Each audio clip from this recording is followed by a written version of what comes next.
Welcome to the AEN Stories channel.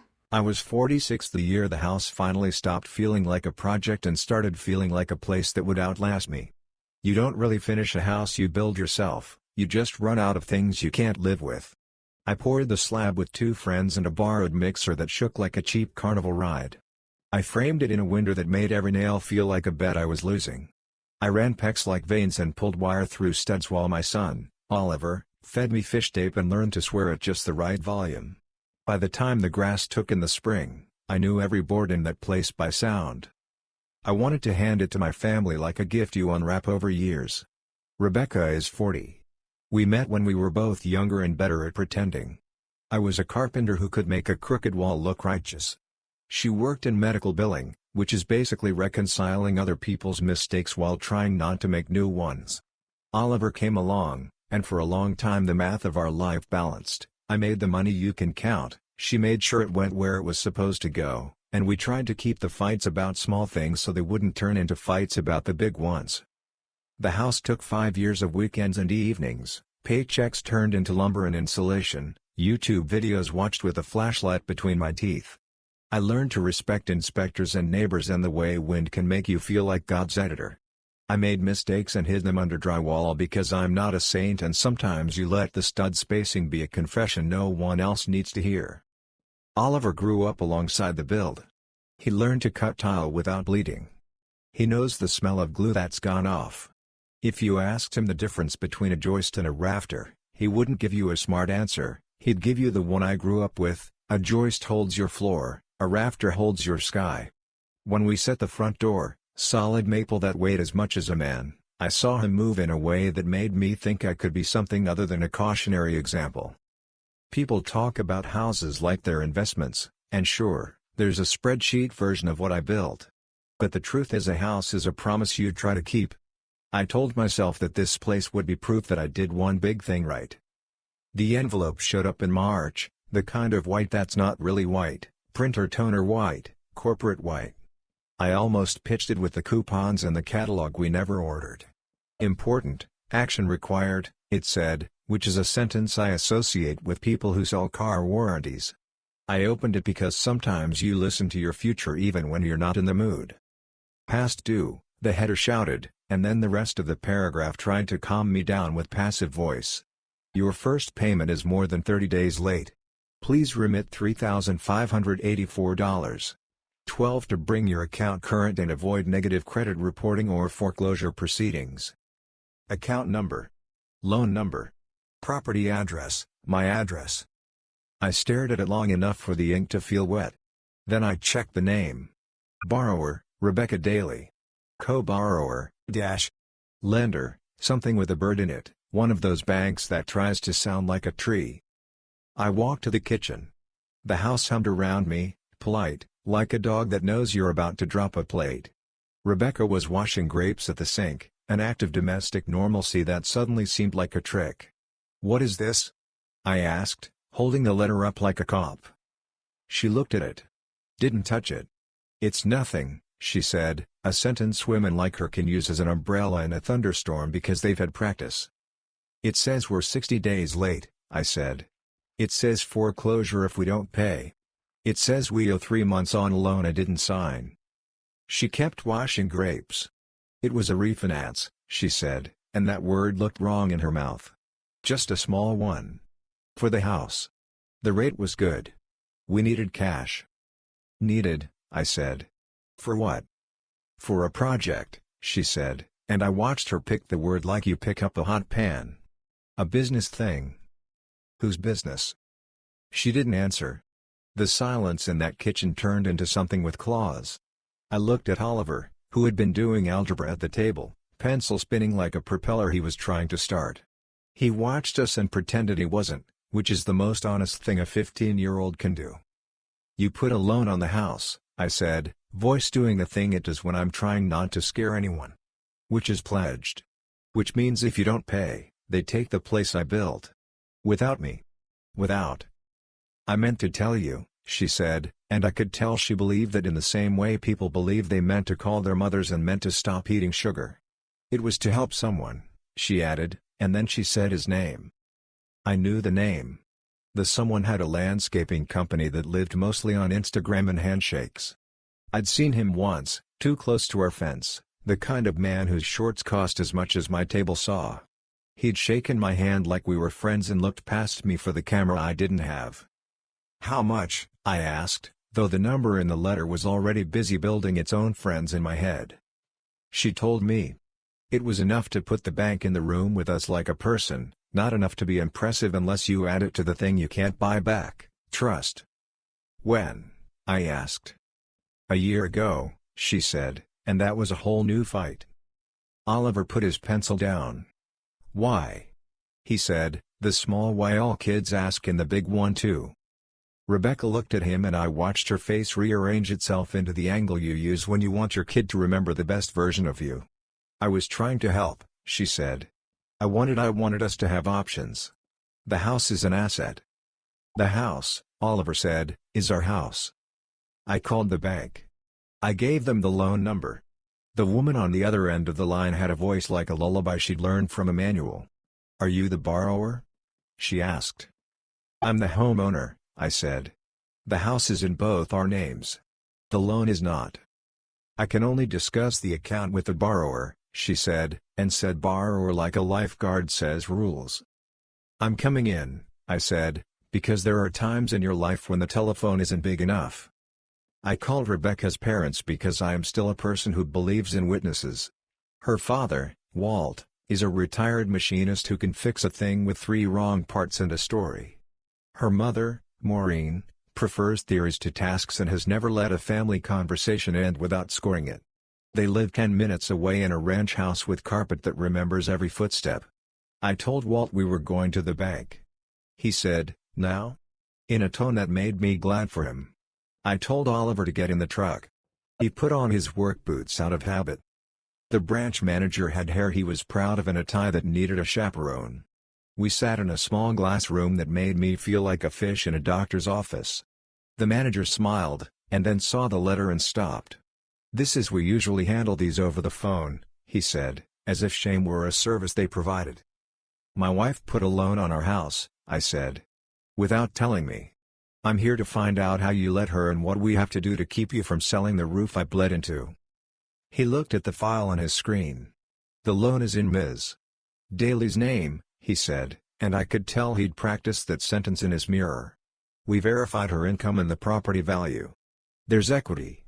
He smiled again at the word equity, the way people do when money grows while you sleep. "The payments are past due."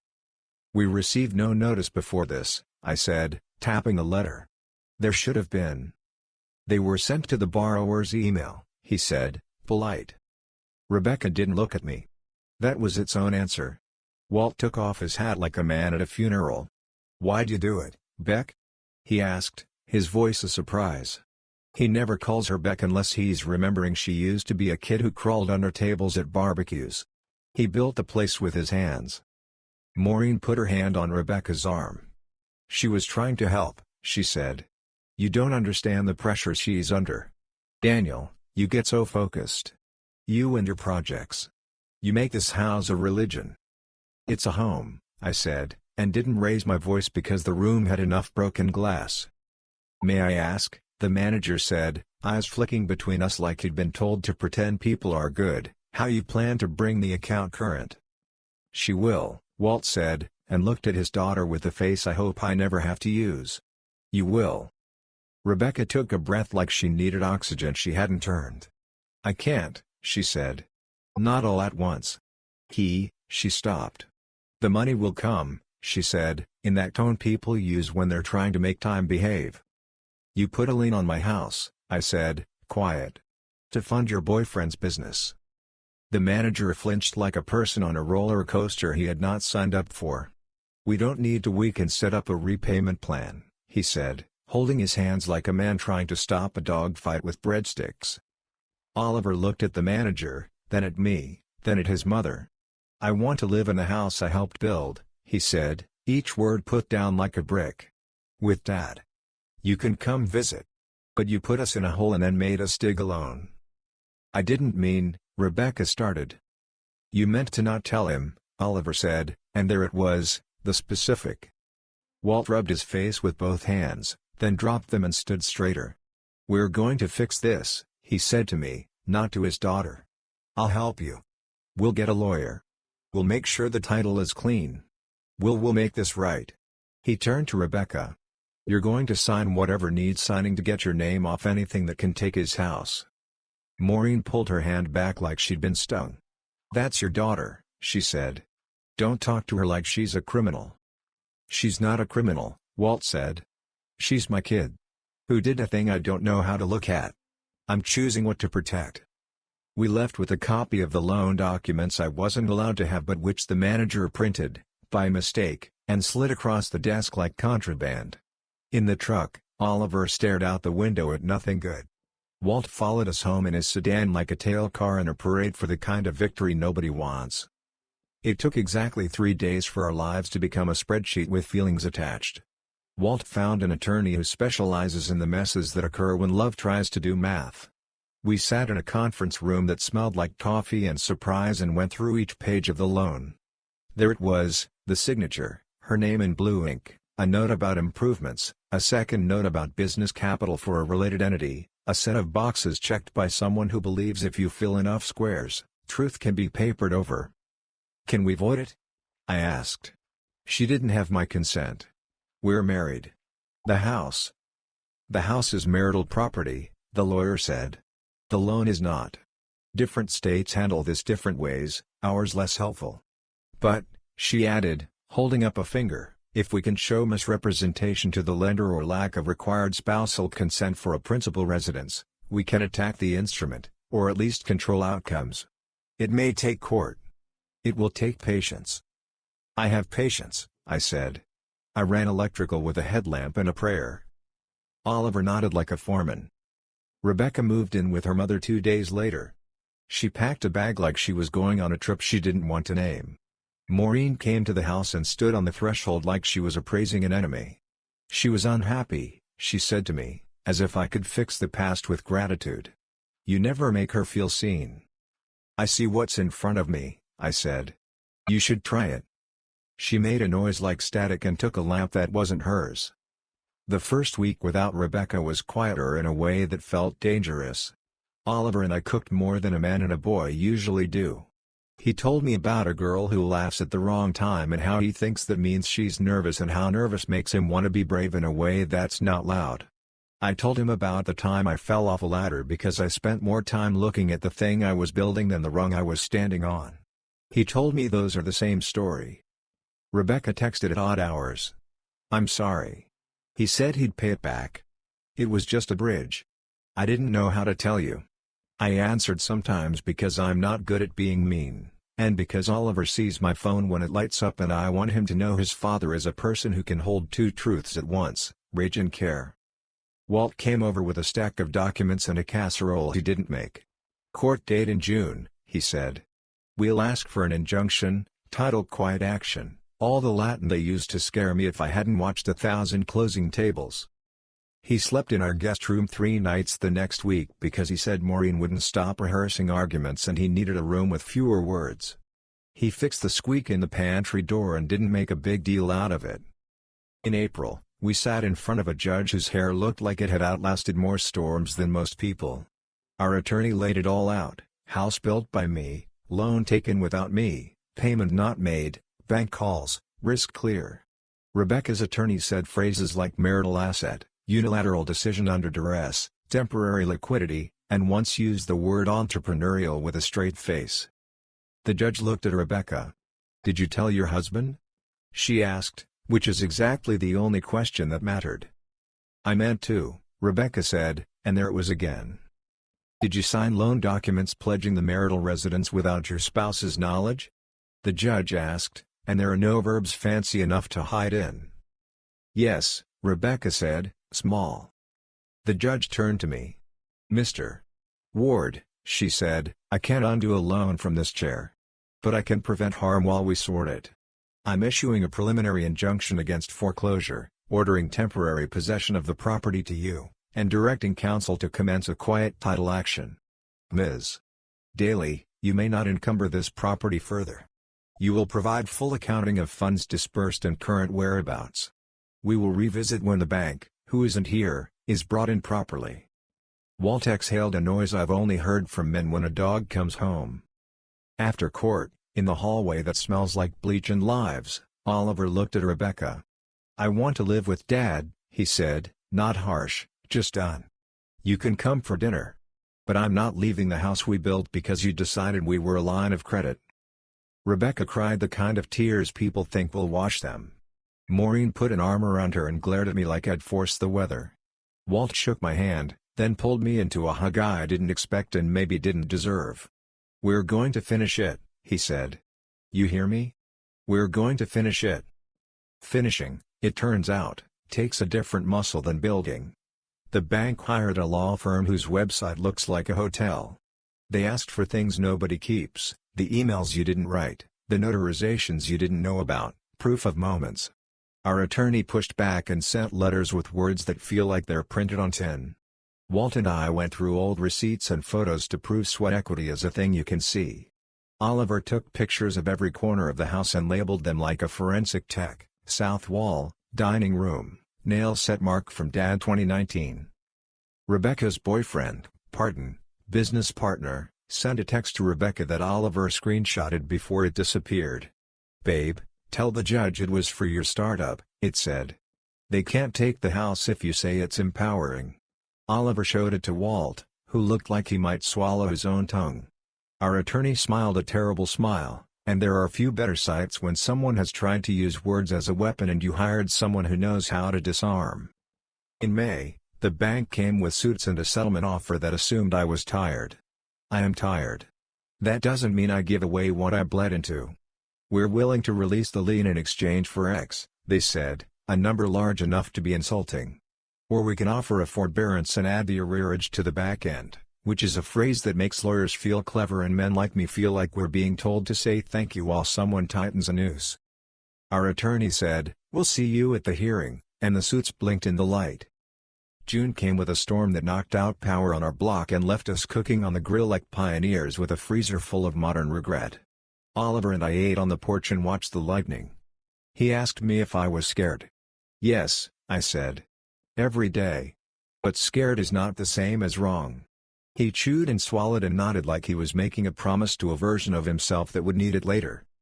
The hearing felt like math class taught by someone who hates kids. The bank's lawyer tried to make porridge out of contracts. Ours pointed to the paragraph that says if you're pledging a principal residence, spousal consent is required regardless of title. "He didn't sign," she said. "He didn't know. He built it with his hands. He lives there with his child." The lender accepted representations that were, at best, not designed to clarify. The judge listened like she was tired of sentences disguising physics. "This is what we'll do," she said. "Temporary order quieting title in favor of Mr. Ward. Lien held in abeyance pending evidentiary hearing. Bank may proceed against the borrower personally. The house is not to be touched. No transfers. No funny business." She looked at the bank side. "This is a court of equity," she said. "We try to act like it." Walt squeezed my shoulder hard enough to leave a mark. Oliver sat straighter. Rebecca wiped her face and didn't look at me. Maureen looked at the floor because there was nowhere else her eyes could go.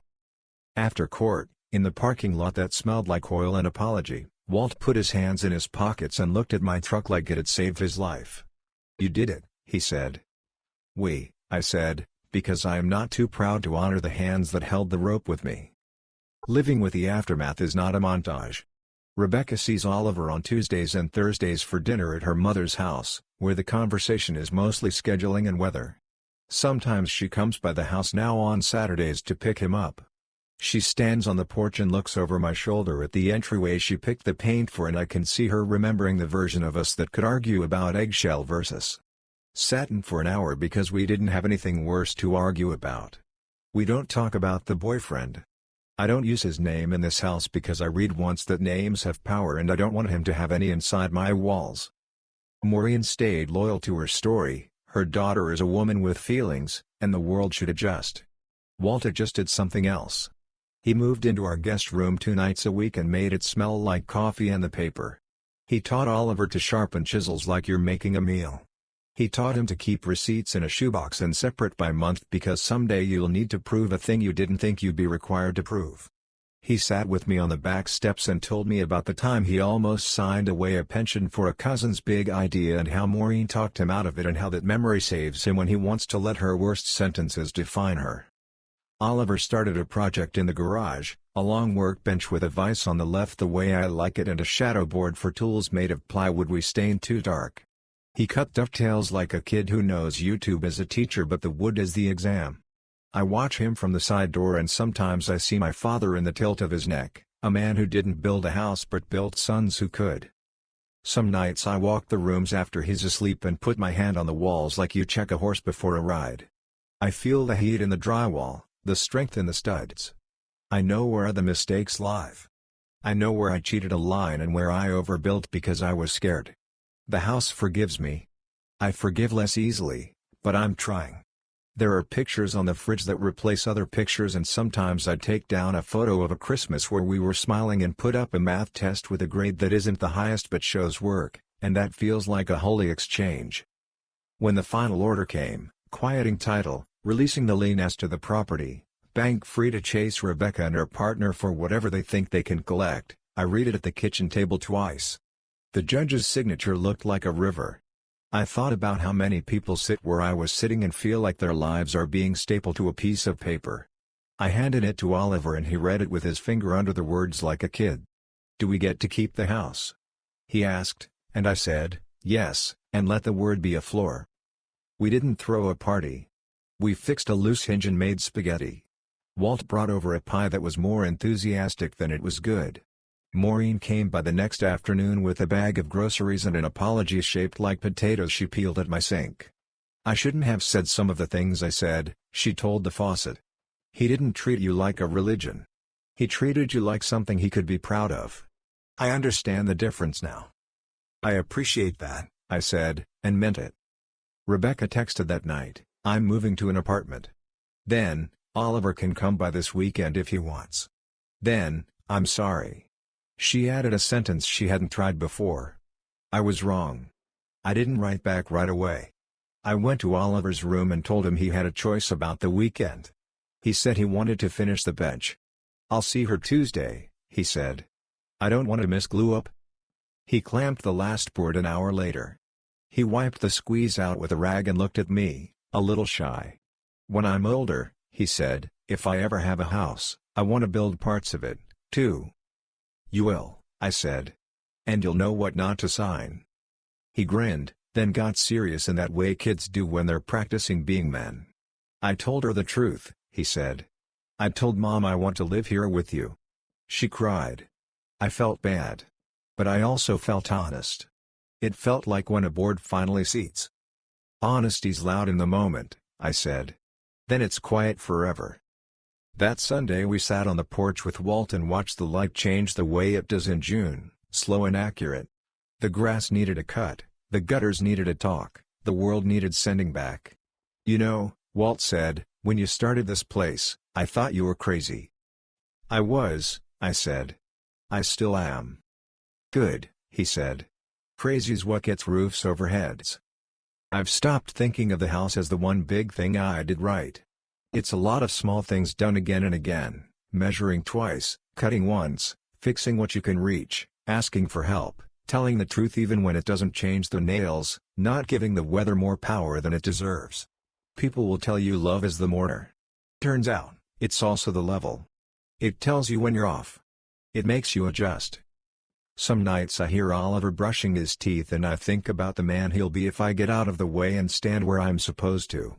Some mornings I walk past the front door and put my hand on the maple like I'm checking a friend's pulse. The hinge I hung wrong in year 2 still squeaks if you open it too fast. We've learned to open it slow. We've learned to shut it gentle. We've learned that keeping a house is work and keeping a family is work, and sometimes the only person who gets a thank you is the nail that doesn't pop when the season changes. This is where we live. We built it. We keep building. Thank you for listening my story.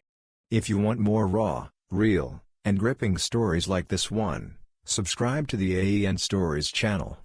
Your support keeps these stories alive.